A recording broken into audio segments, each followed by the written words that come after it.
All right. Hello, everyone. Afternoon. I'm Ta-Lun Yen, and welcome to my talk, which is okay. The name is a bit long. It's called only called Exploring and Reversing Apple's Continuity Protocol. And let me introduce myself. My name is Ta-Lun Yen, and I'm from Taiwan. I used to be an independent security researcher, but then I joined Trend Micro, which is actually, I'm in TX1, a majority-owned subsidiary of Trend Micro, and I'm in the IoT and ICS research labs. I joined them on November of 2019. And I mainly focus on protocol analysis and wireless and hardwares. And I have previously taught at HitCon 2018 and 19. And I do try to powerlift every day before I work. So you can ask me if you have any problems regarding powerlifting, besides technical questions. So let's take an overview. Today's agenda will be talking about the background of this protocol and its research, and about continuity protocol's introduction. And we'll be talking about prior studies, about current status of continuity security, and our attack scenario, which will be able to fingerprint and track and use metadata leaks. And we will be somehow able to break Apple's MAC rotation. And we'll be finalizing this talk with a demo.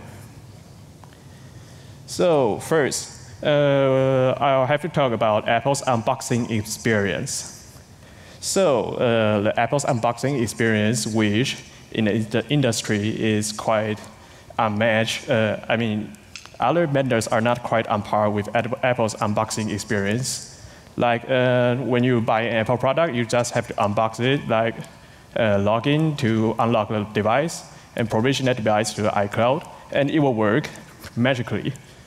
But although iOS 13 is quite buggy, you might run into gimmicks in daily use. But however, unboxing experience on Apple products is improving along the way.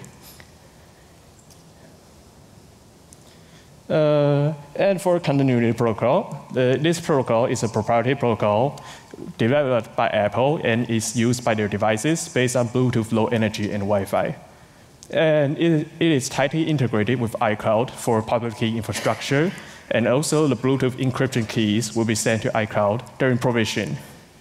And this protocol is usually used for users to move seamlessly between devices. For example, you can make phone calls on your Mac to your iPhone, and you can share clipboards between your devices. You can have your Mac open.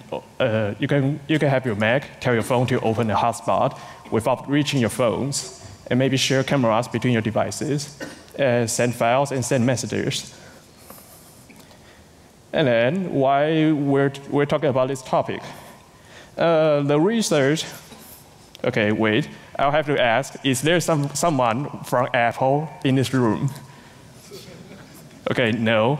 But I'm not going to do Apple bashing today, because they're actually pretty nice to me. So this research was intended to re-implement continuity on Linux, because I switched my work laptop from Mac to Linux a year ago, and I miss AirDrop and instant hotspot. It's because instant hotspot has some gimmicks while you're using it with non-Apple device. You have to have your settings menu open, but sometimes even you do so, you will fail to connect to that hotspot.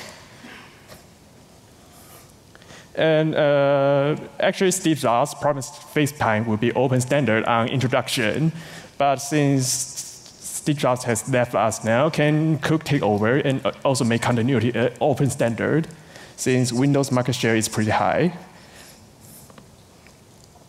And also, continuity protocol hasn't been discussed before, and I decided to fire up my Ubuntu One and a packet logger. Packet logger is intended for developers to debug and develop Bluetooth applications while using your Mac. And then I found out it's more interesting to study this protocol's security and privacy implications. Then I found out that it's based heavily on Bluetooth broadcast, and the research turned from re-implementation to study its possible issues. But the original objective of re-implementation still lives and will be done in the near future. So here's some responsible disclosure. I reported these issues to Apple around August and have them reviewed prior to my presenting during HitCon. And I resubmitted these slides to Apple in relation to the blackhat EU presentation. And it's around the end of November. Then they assigned a CV number for me, which means Apple might fix some of the issues in the near future. And Apple took their time and submitted this issue as a CV for me. So here's a shout out to the Apple guys for cooperating with external researchers. And it took them a long time for them to fix this, but it's understandable, since mitigating these issues without breaking things could be difficult. So here's a list of related work on which you might use Bluetooth Low Energy to track devices. Some of them might be related to this work, but some of them are not. So there are numerous of wonderful works regarding this, and especially like Garmin's work on chosen plaintext attacks, which kind of inspired this research. And I have to mention that Min Stu's work on AirDrop, which is called AWDL. And also there's Martin's concurrent work on continuity, which is listed as here. So here's a disclaimer. So, since it's unavoidable for research collaborations to happen, and sometimes one or more research groups can come out with similar findings without prior touching base with each other. So this research was done prior to from joining Trend Micro, and some of the findings of this research, it is similar, but not based on the one released by Martin in April. All right, so let's have a quick run-over of glossaries and basics of Bluetooth Low Energy. And if you're familiar with Bluetooth Low Energy, then you can probably take a nap now, and I'll wake you up later. So for Bluetooth Low Energy, it's a workhorse of this continuity protocol. You can use this, they can use this protocol to bootstrap another protocol in continuity. And it's mainly done by using out-of-band pairing by iCloud. And for Bluetooth pairing, usually devices have to be paired with each other before connecting to each other, unless your device is a headset or the keyboard. And out-of-band pairing isn't common due to implementation, but Apple's fleet is big enough, so that shouldn't be an issue. And Apple also uses a private resolvable address while broadcasting. This will be explained in later slides. So actually, device will onboard to iCloud after device login. I guess probably Apple uses out-of-band pairing to reduce man-in-the-middle attack surface. Since in Bluetooth, if you manage to sniff pairing packets, then you get the keys for pairing. And also, device will send this RK, which used to identify devices in the wild. So for private resolvable address, it's actually a way to randomize MAC, and your MAC will remain recognizable to a few clients. And in the specs call for address change on a certain timeouts. And in Apple's implementations, they actually change this address on each on-off cycle and timeout. The Bluetooth broadcasting address can be either public or random. And random can be static, means it will not change, or private means that it will change. And as for random private, it can be non-resolvable. It means essentially random unless your random generator is broken, or resolvable, which is generated with a thing which is like a seed. It is in fact a 128-bit RK. And private address will change. So usually this RK is AS128 key. And for GATT, it stands for Genetic Attribute Profile. It's used to transfer data in Bluetooth Low Energy. And there's also 128-bit UID to device resources. So maybe there's one ID for device name, one ID for battery level. And for continuity, there's actually two specific IDs. Oh, sorry. This is my first talk abroad, and my English is a little rusty. And let's have an overview at continuity protocol. So as shown, here's a continuity protocol stack, which when a phone tries to send a continuity message to the phone will actually use its GATT to to send message to the host interface, which is called HCI. And HCI will send its data to Bluetooth D, which is the program, runs on the Mac or on the device. And it will in turn call sharing D, which is also a user-land process. And if every component which wants to support continuity will indeed hook with sharing D on runtime. And then sharing D will actually exchange data with IDS framework. And if the message is encrypted, then it will call message protection framework. Then, if it's decrypted successfully, then the sharing D will indeed call the module with hooks with it. So we can see that IDS framework is indeed an integral part in this process. And for IDS framework, according to a white paper, continuity messages are encrypted as a way similar with iMessage, which is quite true, and both relies on IDS. IDS framework is Apple's directory service for every device. And it is you're actually able to fetch any device's public key with corresponding phone number or emails, which is why you can send your iMessage to anyone you know if you have his phone number or email. And for encryption in continuity protocol, GATT exchanges are actually encrypted. As mentioned prior, the keys are sent to iCloud on device onboarding. But do know that private key usually will not leave the device.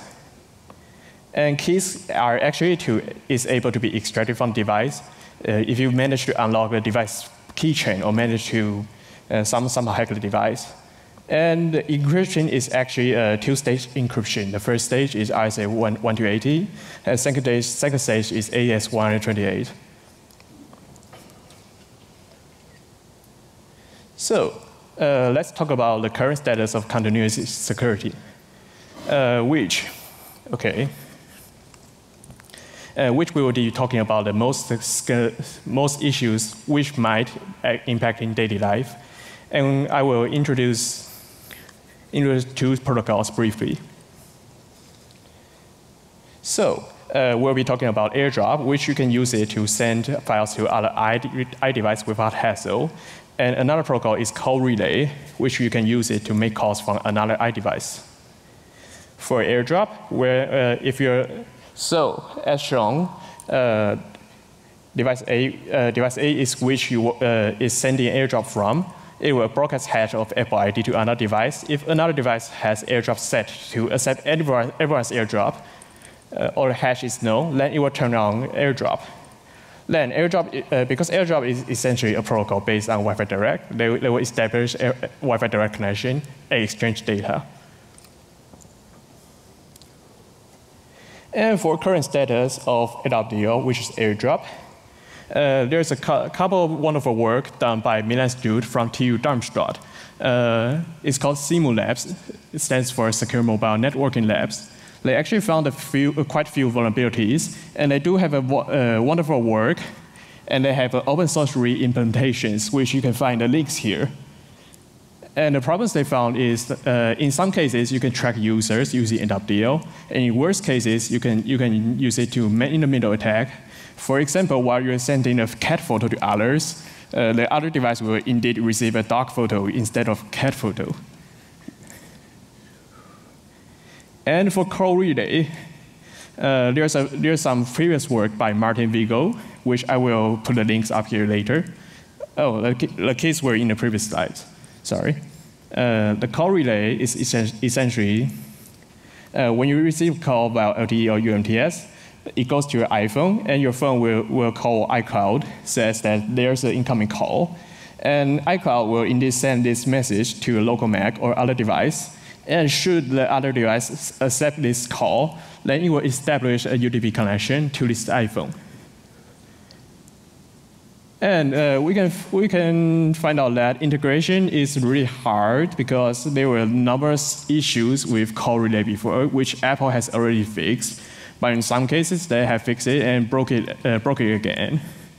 So, for example, like we have found some, Martin has found some issues like user interface inconsistency in handling of relay calls, which in fact means that you can actually have a call which is like ended for you, but in fact it's not ended. And you can spoof caller on multi-party calls, and you can end calls for another device. And in worst case, you can do FaceTime memory corruption. All right, so we're done with introduction. Then let's go into protocol implementation. So for the next 10 slides, we would represent most of the time spent on this research. And so it's like walking into Mordor. So for message verification and decryption, actually continuity rests heavily on security framework, which Apple says that this framework is obsolete and you should not use it anymore. But this is understandable because obsolete doesn't mean that entire thing has to be rewritten. And continuity itself is written a long while ago, maybe around iOS 8. And here's the major APIs used in decryption flow, but for encryption it's actually the same thing. So you can find these two APIs, and actually you can find some wonderful API documentations on Apple's site. And here are actually a few APIs which is used furthermore in the decryption process. And do know that verification doesn't run if the length is under 17 bytes. And these results were obtained through combined use of Apple's profiler, which will produce a stack trace, and reversing Apple's binary with GDRA, and by using AWDL to identify functions, which is quite normal for daily reverse engineering. So in these functions, you will find the raw payload from HCI layer, and it will call a verification function. And the actual decryption will be called if verification has passed.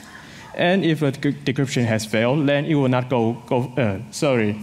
If the verification has failed, then decryption will not be run. This will fail silently. And for GATT's data structure, because I was playing with like very big packets in continuity, you can actually observe a total of over 700 bytes packet when you're playing with Hotspot.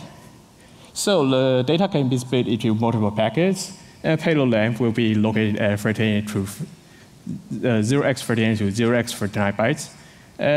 From the 0x39 bytes to the end will be the payload plus signature. And the total length, which you can use Wireshark to assemble the packets for you, the total length will minus the payload length equals the signature length, which tops out at around 72 bytes. And for protection, well, the GATT exchange protection, the GATT message exchange, the messages are signed, but there were no MAC are used. And iMessage actually shared IDS with continuity. And so for the previous work by Gartman and others on the chosen ciphertext attack on iMessage, mentioned this, that Huffman table is used in iMessage, but I didn't observe it in continuity. So if you're interested in these kind of issues, you're welcome to check out Gartman's work. So Apple actually did fix this problem by hashing every payload and storing it in a message hash store. And while the device receives duplicated payload, then it will fail silently and showing its message in console.app. And for the data structure, I think this could be the most important slide in the talk. For the first 160 bytes will be RSA encrypted payload. The RSA key can actually be obtained through keychain. And for the first 16 bytes will be the AS128 key, which you'll need to use on the second stage. And for the rest of the bytes will be what we call ciphertext A. And for the rest 160 bytes from the original message, it will be what we call ciphertext B. Then when you assemble ciphertext A and ciphertext B, you have to decrypt it using AS128 CTR, and the PK is set to 1. When you decrypt it, you will get a gzip payload. Then when you unzip it, you will receive a binary plist. A binary plist is essentially Apple's way of speaking what a dict in Python is. But this is like serialized. The method of encryption is somehow like what is described in Gartman's work on iMessage, but there were some differences. And here's a little time to promote my GitHub project. Actually, currently, this is a little script to play with broadcast only. But in the future, I will release the encryption codes and the encryption codes. I can actually do the decryption right now, but it's not in a state which I'm satisfied to release in public domain. And also, I plan to enable this project to emulate hotspot behavior. OK, so time to introduce our attack scenario. The attack scenario I propose on continuity, which exploits parts in between different protocols. And for some of the audiences, that I assure you that this is not the end of the world, and we're actually cooperating with Apple to fix things. And as mentioned previously, that CV number has been assigned for partial of the issues. But as Apple hasn't rolled out those fixes, we have to validate it after it was rolled out. Our attacks, some behaviors in continuity which might leak device usage and device identity. And it will allow any adversaries to track the specific device. And in some cases, we are able to do anonymization. So actually, any Bluetooth Low Energy sniffer can serve as a tracking platform. And here's an overview of our attacks on continuity. So the prerequisite here, we'll be talking about the format of continuity broadcast. And we'll be talking about some privacy leaks. We'll be talking about device fingerprinting, which I can identify OS version and device type. And I can tell the device activity status, your battery levels, etc. And in some cases, I can manage to break MAC randomization, which renders this useless. And I can actually spoof packets, but this is not in an attack in its nature. But it might prove useful in some use cases. So for continuity broadcast format, you can see it if you're using Wireshark to capture packets. It will be stored in the desktop section. And for this broadcast, the first byte will be the type ID, and the second byte will be the length, and the others will be the payload. And multiple broadcasts can actually be concentrated into one. So when you see two packets which starts with the same format, that means multiple packets have been merged into one.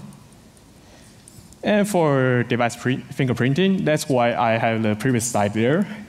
In some cases, that you can tell a device OS version or device type by looking at the type field. It is because that if a device is not a printer, apparently your phone will not say that I'm able to print. So when you see a broadcast with 0x03 ID, that means that essentially is a printer. The same applies with Apple TV IDs, and the rest of the IDs is in my GitHub repo.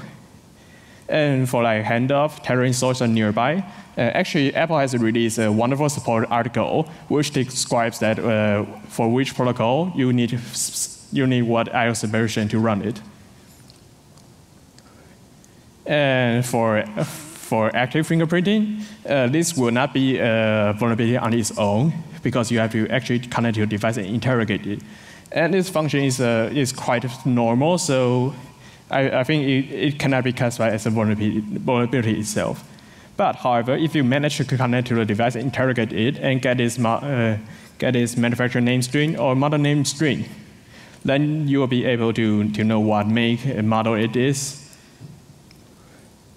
And for an attribute called nearby, this is you can actually tell the OS version from the format of the Wi-Fi field, which is stated under SAA.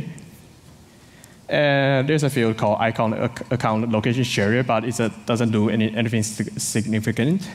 But there's a field called action code. For action code, you can tell whether the device is recently updated, it has the lock screen, or it has an active user, or device is used with a phone call or FaceTime. And for instant hotspots, it's type 0x0E, which starts broadcasting after the device under the same Apple ID, sends tethering source present, which is type 0x00D, which can leak info from the broadcast. Since you can tell its battery levels, it's from 0 to 0x64, which means 0 to 100. And you can tell its serial type, like it's in 4G, 3G. It has like 8 types, and for signal quality. So, in fact, you can replay and change bytes within this type. I use Ubuntu. I have the patch version of Ubuntu, which I will submit to the Github Project later. But in my work, I managed to change some bytes and show different serial types. But I can only do it with if you know the device's public MAC. And this could be useful if you know a phone's public MAC and you want to use that information to find the related device. So, as the following, we'll be talking about how to break MAC randomization.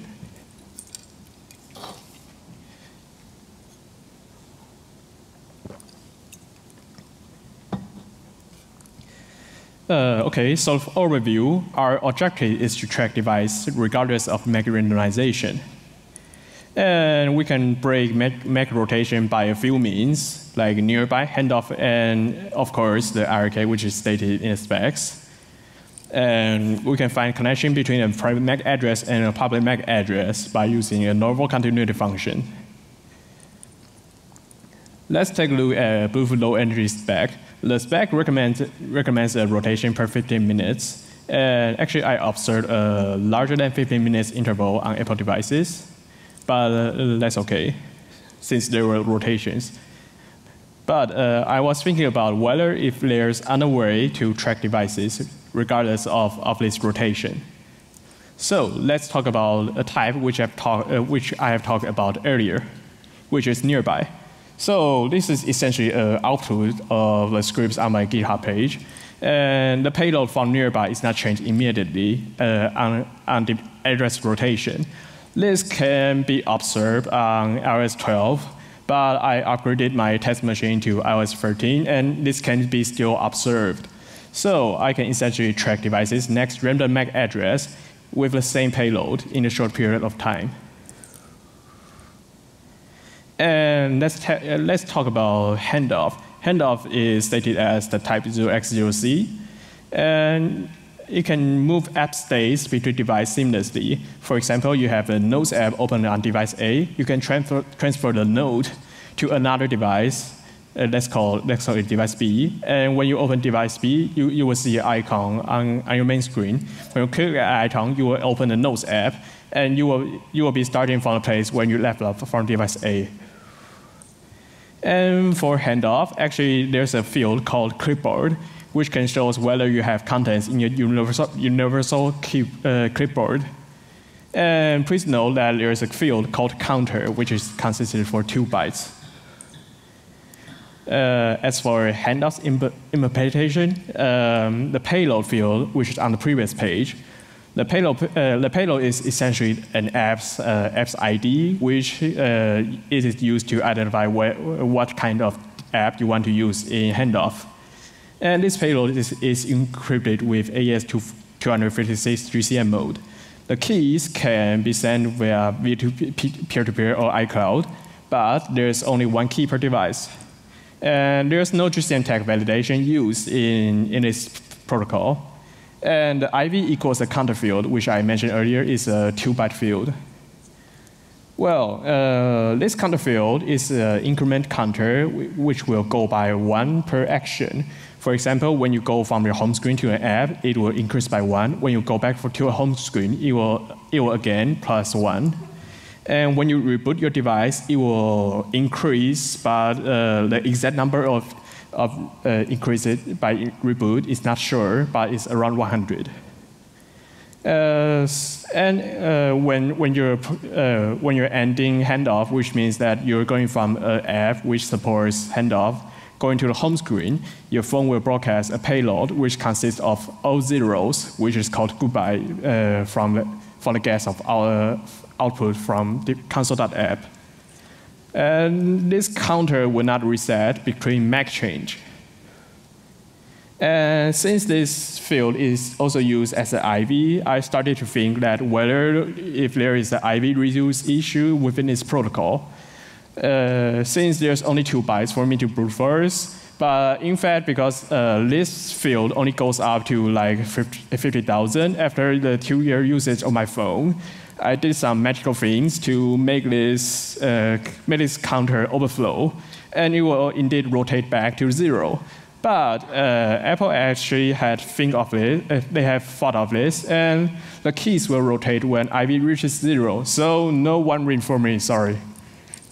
But let's talk about IRK, which we have talked earlier. You can use the IRK to identify a device by its random resolvable address.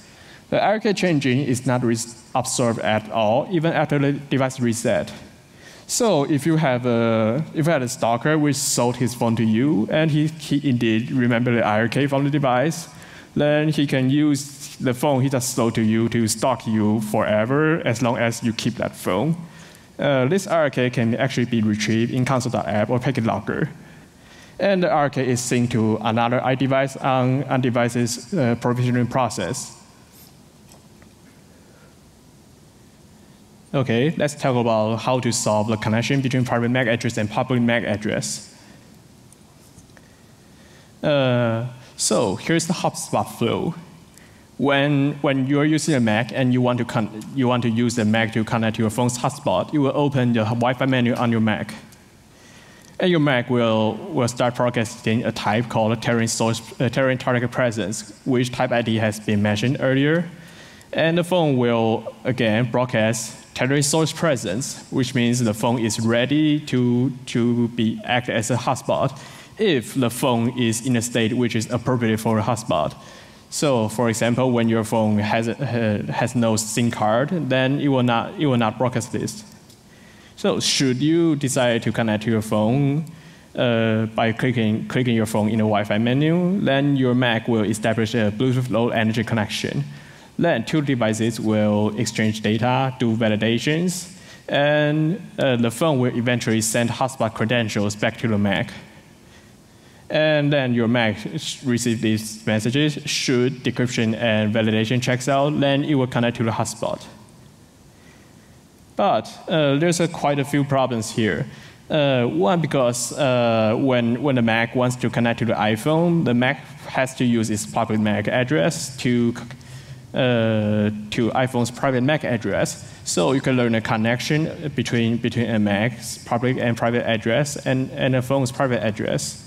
And when the Mac connects to the phone, actually, because there's no any anonymization protocols exist in Wi-Fi, so it must use the private MAC address of both devices. And since Apple is using Broadcom's integrated Bluetooth Wi-Fi chips, which means that Wi-Fi and Bluetooth is made into the same chip, the MAC address is close to each other off by 1. So in this case, you are able to deduce both devices' public and private MAC. Well, so in the wild, if you manage to have a Bluetooth 1 and a Wi-Fi dongle which supports sniffing packets, then you can look for tethering source presence, which appears after the tethering target. Which means that device A, which emits tethering target, is related to device B, which emits tethering source presence. And in this flow, actually, you can observe 1 private MAC and both devices' public MAC. In order to pull this off, you have to actually sniff on both Bluetooth low energy and Wi-Fi. And in order to learn the MAC addresses, you need to look at the probe request and response after the Bluetooth low energy connection. So let's have a quick look at our demos, but my demo is quite short, so it is what we call contextual de-anonymization. So let's switch to my demo.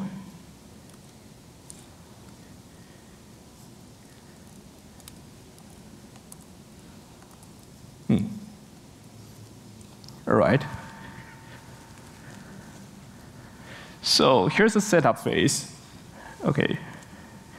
On the top, I have a Wi-Fi dongle which I use total links N150 UA, and on the bottom, I use Ubuntu 1. But which Wi-Fi dongle you're using doesn't matter, and also you don't have to use a Ubuntu 1 for it. So let's go through the setup phase, which I wait to connect. So now I connect to the iPhone via hotspot on the testing Mac machine. So here's an example. When you open this menu, your Mac will actually broadcast target presence. Then when the phone, which is called target 0 in here, it receives that broadcast, and it was again sent back a tethering source presence along with its signal levels and battery levels and cellular type. Then should I click on that target 0, it will start trying to connect to that device. So the Mac will try to connect to the iPhone, which will send a connect_RQ with Mac's public address to iPhone's public Mac address, which you can observe on here. So let's wait for a moment because it could take some time. All right, so here's the info you're looking about. So for this 023527, its related Wi-Fi address is 023526. So you can actually get probe response with both devices' public MAC. And if you manage to connect these two captures with each other, then you can correlate about both devices' identity. So this will conclude my demo of contextual de-anonymizations.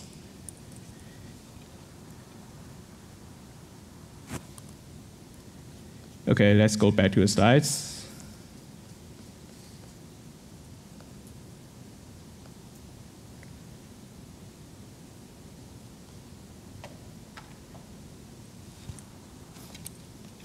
Okay, so let's talk about a few practical considerations.